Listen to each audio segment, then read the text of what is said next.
रात के 3 बज रहा है। भोलू अपनी पड़ोसन की लड़की के साथ सपनों में रोमांस कर रहा है। सपने ही सपने में वो मुस्कुरा रहा है। तभी सुबह हो जाती है। भोलू की नींद खुलती है। वो बिस्तर से उठता है और ब्रश करने चला जाता है।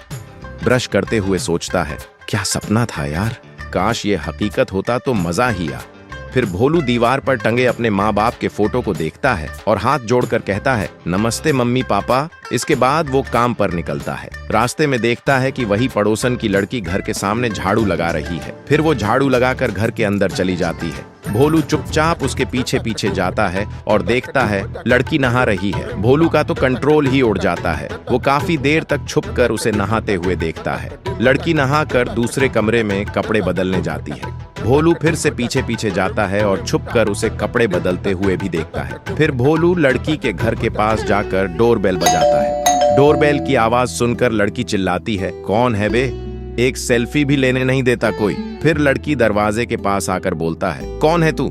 भोलू सीधे बोलता है, मैं तुमसे प्यार करता हूँ। लड़की जोर जोर से हंसने लगती है और कहती है, तेरी औकात नहीं मुझे संभालने की। ये सुनकर भोलू रोने लगता है और लड़की फिर जोर जोर से हंसती है और बोलता है, चल निकल पहले फुर्सत में। भोलू रोता हुआ वहां से चला जाता है। अब भोलू अपने काम पर अमित भाई के गैराज में पहुंचता है। देखता है अमित भाई तकिया बिछाकर आराम से सो रहे हैं। भोलू अमित भाई को हाई बोलता है। अमित भाई भी उठ के हाई बोलता है और बोलता है, जल्दी अब काम खत्म कर, बहुत हो गया, हाई बाय। और फिर वापस सो जाते हैं। भोलू काम में लग जाता है। काफी देर तक मेहनत करता है और आखिरकार काम खत्म करता है। फिर अमित भाई के पास जाकर कहता है, अमित भाई काम हो गया। अमित भाई कहते हैं, बहुत बढ़िया, अब चल भाग। भोलू कहता है, भैया मुझे कुछ पैसे चाहिए, अर्जेंट है। अमित भाई चिल्लाते हैं, फिर से भीख मांगने आ गया, चल निकल। भोलू रोता हुआ वहां से चला जाता है। रास्ते में उसकी नजर अज्जू भाई पर पड़ती है, जो जोर जोर से रो रहे हैं। भोलू जाकर पूछता है, क्या हुआ अज्जू भाई? अज्जू भाई कहते हैं, अपनी होने वाली बीवी से मिलने जा रहा था, खुश होकर गाड़ी तेज चला रहा था, अचानक से गाड़ी का ब्रेक काम करना बंद हो गया और मैं पेड़ से टकरा गया। भोलू कहता है, मत रो भाई, मैं तुम्हारी गाड़ी ठीक कर दूंगा, मैं मैकेनिक हूं। अज्जू भाई कहते हैं, अरे जल्दी कर दो, मुझे होने वाली बीवी से मिलने जाना है। भोलू काम में लग जाता है और गाड़ी ठीक कर देता है। अज्जू भाई खुश होकर कहते हैं, शुक्रिया। और फिर भोलू को कहते हैं, मेरे साथ चलो। अज्जू भाई भोलू को एक आपने कबाड़ खाने में ले जाते हैं और बोलते हैं, ये सारी पुरानी गाड़ियां हो, अगर तू ठीक कर दे तो मैं तुझे बहुत पैसे दूंगा। भोलू कहता है, ठीक है भाई।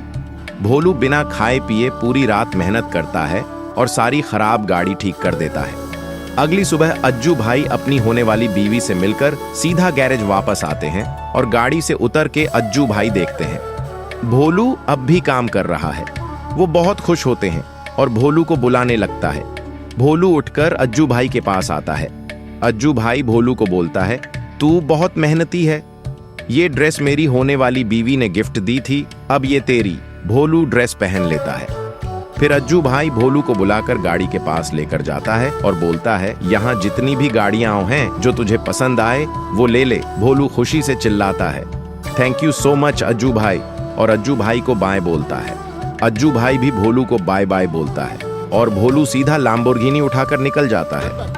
अज्जू भाई मन में सोचते हैं, साला जो सबसे महंगी थी वही उठा ले गया। अब भोलू के पास पैसा भी है और गाड़ी भी। वो फिर से अपनी पड़ोसन को पटाने जाता है। लैम्बोर्गिनी से उतरकर भोलू डोरबेल बजाता है। लड़की सो रहा होता है, गुस्से से चिल्ला के बोलता है, साला इस बार कौन आया रे, सुकून से सोने भी नहीं देता। फिर लड़की उठकर बाहर जाने लगती है। बाहर जाकर देखता है एक हैंडसम सा लड़का आया है, लेकिन लड़की को पता नहीं था कि यह वही परेशान करने वाला भोलू है। भोलू के पास पैसा और गाड़ी देखकर लड़की पागल हो जाता है। फिर भोलू को ही देखता है, भोलू भी लड़की को ही देखता है। फिर लड़की भोलू को आई लव यू बोलता है, भोलू भी आई लव यू टू बोलता है। फिर लड़की भोलू को घर के अंदर आने के लिए बोलता है। भोलू खुश हो जाता है क्योंकि भोलू को तो यही चाहिए था। फिर दोनों घर के अंदर जाते हैं और लड़की का घर हिलने लगता है जोर जोर से, जैसे कि भूकंप आ गया हो।